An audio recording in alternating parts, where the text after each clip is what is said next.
Okay, I know. We are tired of dealing with viruses. But listen, the viruses are not tired of dealing with us. So we have to talk about what's going on with monkeypox and what's not going on with monkeypox. Now, the virus is spreading fast. Over 7,000 confirmed cases in the U.S. in less than 3 months. And now President Biden has declared it a public health emergency. And despite what you may have heard, listen, people, this is not a gay disease. It's a virus that can affect anyone, even you. So listen up just for a few minutes. You've got questions. I know I've got questions. And we've got the woman with some answers. Dr. Chris Pernell, our favorite public health physician, is back with us. Chris, I'm so happy to see you. Girl, I've got all the questions for you. First, I just want to ask, what exactly is monkeypox? And how did it get here? Why are we dealing with this? It feels like we're living in the end of days. Morning, Tiffany. So great to be with you today. Monkeypox belongs to a family of viruses. Another type is very similar to it is smallpox. It's an infection and an outbreak that we characteristically have not seen in the United States. Those outbreaks have been located in regions of Africa, but it doesn't mean that it cannot move across the globe as we are now seeing. There can be transmission from human to human, as well as there has been some transmission from humans and animals. What we're facing right now does feel like a Twilight Zone scenario, but I think the most important thing for all of us to take away from this is the need for public health preparedness in this nation, because once again, we were too slow getting out of the gate. Wow, that's scary. Now, I want to get into some of the just disinformation and misinformation that's been floating around out there.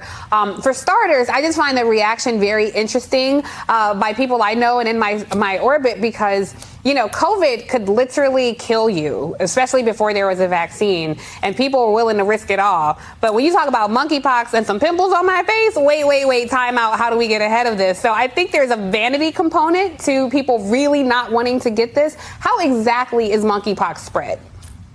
So monkeypox is spread by direct physical contact, either with someone who is actively infected or contact with bedding, contact with clothing, contact with an object. We call that fomite transmission of a person who has been infected. Monkeypox can be spread through respiratory droplets, but we do not have clear scientific evidence that monkeypox is spread by aerosols, meaning that it is an airborne infection. So the best way for people to continue to protect themselves is to think about whom you're having direct physical contact with, skin to skin contact, hugging, kissing, cuddling, massaging, and inclusive of sex, all types of sex, oral sex, anal sex, vaginal sex.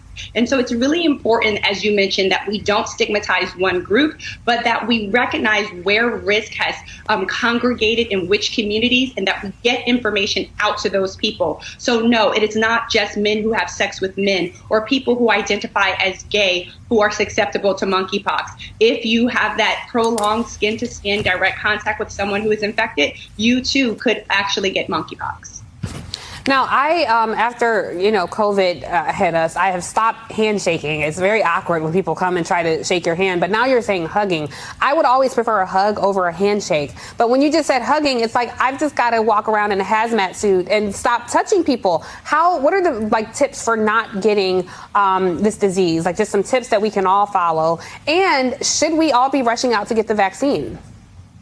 Okay, let's start with the vaccine. No, we all should not be rushing out to get the vaccine, but the vaccine should be more readily available. When you think about the vaccine, it's one of your most powerful tools in your prevention toolkit. Right now in the United States, we're using Jynneos, and that vaccine is a 2-dose vaccine that is right now most eligible for those who have the highest risk category. And the persons in the highest risk category are people who have sex with people of the same sexual orientation. So typically in the United States, we've seen cases predominantly in men who have sex with men, but it doesn't mean that other people are not susceptible. Children have gotten monkeypox because if you live with someone who is infected, you can have that direct human-to-human transmission. Otherwise, do those things to keep yourself safe. Use your hand hygiene. Just know and have conversations with any of your intimate partners. Know and have conversations with anyone who may be having an illness, and do those things that we know are good infection prevention best practices. All right. Well, that's really good advice. Last question before we go. Monkeypox, can you die from monkeypox? And if you can't, are there long-term effects of monkeypox that can impact your life forever? Monkeypox is rarely fatal. It doesn't mean that if a person is severely immunocompromised or has a host of chronic health conditions that might put them at higher risk, that they could have severe complications. We have not had any reported deaths in the United States yet, but there have been a handful of deaths of monkeypox across the globe. So I don't want to minimize those experiences, unfortunately, that we've seen globally. But I do want people to know monkeypox is not COVID, but still we have to make sure that we get the most accurate information out to people and that testing is readily available, vaccines are available for those who are at highest risk, as well as treatment for those who are infected.